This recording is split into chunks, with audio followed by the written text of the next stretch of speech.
Welcome to SF Commercial Property Conversations with Bruce Bean, where Bay Area investments meet expert insights. Get ready to unlock the strategies of commercial real estate success.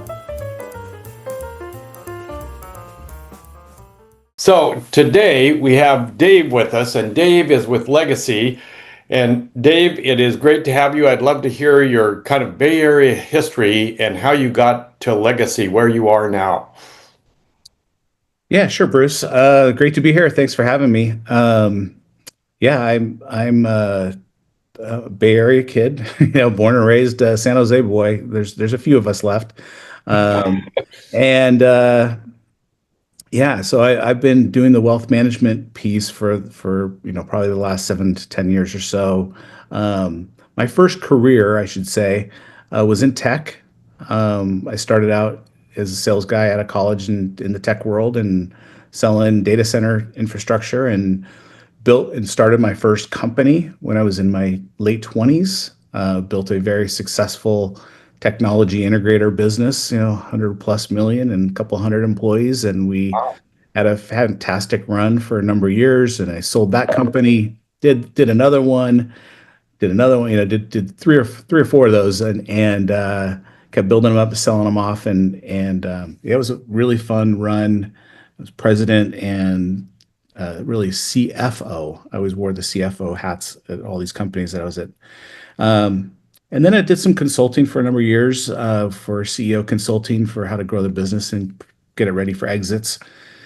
And then I decided, I this is fun, but I really want to start servicing more than just the C-suite. I want to help more people. I want to help individual families that are getting ready to retire, and how do they position themselves for retirement? How can we help them save some taxes along the way, and really get themselves in a good spot from an income perspective for retirement going forward. But I think today we're going to talk a little bit more about the tax stuff. So I'm really excited about that. Nothing's happened in the tech world, right? It's been a freight train of new information.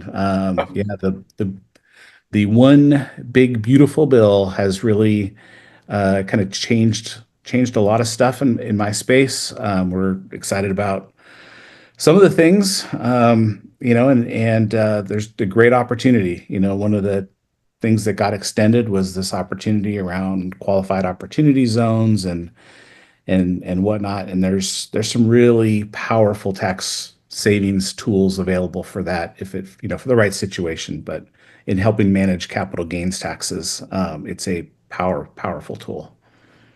So your perfect customer is someone that's maybe decided they have this nice house, big house, whatever, and they're going to downsize, they're going to sell their house.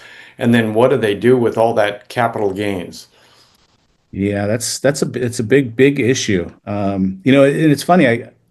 I really dove into this business because I kept going to clients and I would talk to them and I would explain what we do and how we work at Legacy Wealth Management and all the things that we can do. And every single time, every single customer, the first thing out of their mouth would say, "God, I wish I knew you when I sold my house."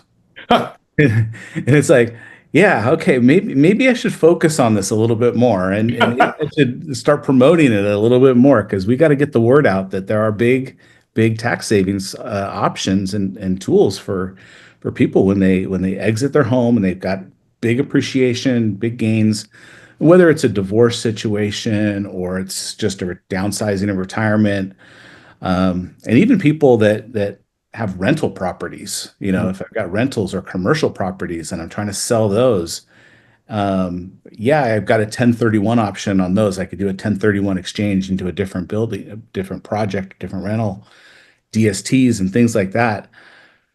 But that doesn't work for everybody. And a lot of times when people sell their rentals, they want liquidity, they want cash. They don't want to take 100% of the money and put it into something different.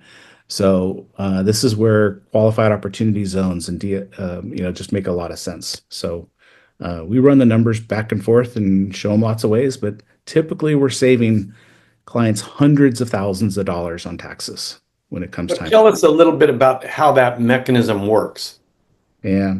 So the 1031, sorry, the qualified opportunity zone, it originally came out in 2017 with the Tax Cuts and Jobs Act. So Trump's first term around, he put this new that big tax code had this qualified opportunity zone investment thesis in it. It's very little used. And the timing was horrible for it because 2017 comes around and we're just figuring out how to use this tool. How does this going to work? And then we shut the whole world down with COVID, and development stopped, and the whole world just kind of went, "Oh, what do we do with this?" And basically, what it says is you can, from any event, whatever it is, the event that's created a capital gains, selling a house, selling a building, selling a business, selling appreciated stock. If I've got a big capital gain event, I can take the gains, just the gains from the sale, and invest that into an opportunity zone fund. The opportunity zone funds then invest in projects that are in qualified opportunity zone areas. These are economically disadvantaged areas, or areas that need some economic stimulus to kind of get them going. And each governor of every state got to pick where those opportunity zones those areas were around the country. And then when you do that, you get certain tax benefits for moving that over. Mhm. Initially, you got a little bit of a tax break, actually a cut of the tax bill that was going to be due. You got a tax deferral, so you get to defer it for a number of years. And then when you're in that investment, you get a tax advantage. It's like when you're in the investment, it's like a supersized Roth IRA, where it's going to grow tax deferred. And all the gains that you get out of it, if you hold the whole thing for 10 years, all the gains will be tax free Oh, wow. in that fund that you invest in, over time. And so it actually, people will describe that piece of tax law, this opportunity zone fund area of the tax law. People often say it's the single best tax law ever written for individual investors. Oh, wow. I mean, it Wow. is very, very powerful. It's just no one knows how to use it, So I'm up on my mountaintop preaching a little bit, and yeah, just trying to get the word out that hey, this is a really, really powerful tool, and for the right situation, it can really help, drive some tax benefits and tax-free growth and income, on the back end. Well, but early on you said this was liquid, right? Wrong? So the investment itself is not very liquid. The Yeah. opportunity zone investment itself is not very liquid. But if you think about, if I go to sell my house, or if I'm selling a building, the house is an easy one. You say I'm selling a house, um, I don't have to take all the proceeds from the home sale and put it into an investment. It's what I'm doing is I'm just talking about the capital gains part. So if I've got a house, I bought it originally. I have my original purchase price and all my improvements. Those things are all called basis. So your basis in your homes is X.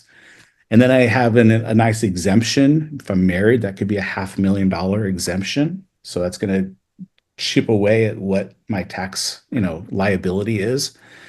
But anything above those two numbers is pretty much a taxable gain. Hmm. And the nice part is we can then turn around and say, hey, look, maybe I've got $1 million in taxable gain because I've bought my house for 500. I have a $500,000 exemption. I'm selling it for two million now, 20, 30 years later, and I got $1 million capital gain. I can then turn around and say, do I want to just pay the tax and keep whatever is left after tax? But maybe what I want to do is maybe take 2 or 300,000 of that and put it into an opportunity zone to lower my tax and at least get me out of the highest of the capital gains tax brackets.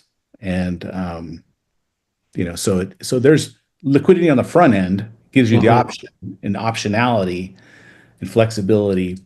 But once we're in the investment, that investment is really a 10-year hold, Mm. um, investment, certain opportunity zone funds, certain investments that we have options to go into, provide liquidity in the form of, if it's a real estate project, maybe they're going to do some construction, and then when the construction's done, then maybe they're going to do a cash out refinance and give some liquidity to all the partners, and then hopefully their rental income will come back out to the partners too. And then at the end of 10 years, they go to sell it. So that's one path. The other path that people are kind of blown away by is the fact that, the other part that qualifies for this is investments in the energy space. Mm. And in the energy space, I could be qualified opportunity zones that overlap the Permian Basin in Texas and New Mexico. I could be in basically oil wells and things like that. And those produce lots of cash, lots of very, very predictable cash flow. So we can get into investments like that and pretty much know right off the bat we're going to have income, a very fixed, predictable income stream of, you know, they say 6%, so 6% predictable income stream coming back in tax free during the 10-year hold period, and then all the incremental gains are compounding, and we should see some really nice gains at the end of 10 years, which will all be totally tax free. So the year-to-year dividend that's coming in, say monthly or quarterly or whatever, that in itself is also not taxable? So it's the short answer is yes, it's not taxable, but it's not because that's not because of the QOZ laws. That's actually because in the oil space, um, there's depletion allowances and intangible drilling costs, and there's other tax benefits Other for offset. energy that Yeah. offset the income, Ah, and then at the end, um, one of the things that the opportunity zones allow for is in the real estate world, they call it depreciation recapture. right, There's right. no depreciation recapture Oh, wow. at the end of the 10 years. So all that depreciation, so all that is offsetting the income, and then there's no depreciation recapture at the end of 10 years. So it truly is tax free. Wow. Wow. Well, it sounds like you've obviously invested a few dollars in drilling funds and it sounds like you are recommending to your clients that, hey, this might be an option for you to consider also. Yeah, it's a powerful tool. It's you know it's one of those where you skate to where the puck's going to be, and it's just this energy is a very powerful industry. Mm. There is a lot of need for energy, and energy is growing and going through the roof. Yes, I would love a world where we were completely away from fossil fuels, and I do everything I can to shrink my carbon footprint and all that. But the reality is, oil and natural gas are industries that we just can't. They're not going away. But hopefully, we can mitigate. And actually promoting U.S. Energy, infrastructure is actually a good thing on a global scale because we are, as a country, the greenest. If you're going to say we are the greenest of the fossil fuel producers, we don't, we produce Oh, we the production that we do has, we do actually mitigate as much as we can the impact to the environment versus elsewhere around the world. right, right. Regulations are way looser. So Yeah. So it's not happening yeah. over there. Yeah. Well, okay, just for fun, let's end. I think we could probably talk for another 2 days about all the different possibilities here, but just for fun, what's your favorite food or sandwich? Oh, you got put me on the spot. Here we Uh, go. yeah, yeah. I'm actually I love fish. All right. So Wow.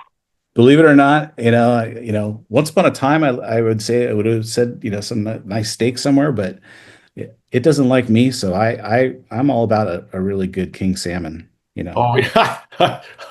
I can relate to that. So who in the world, alive or maybe not so alive, would you love to sit with some king salmon? And have a conversation with.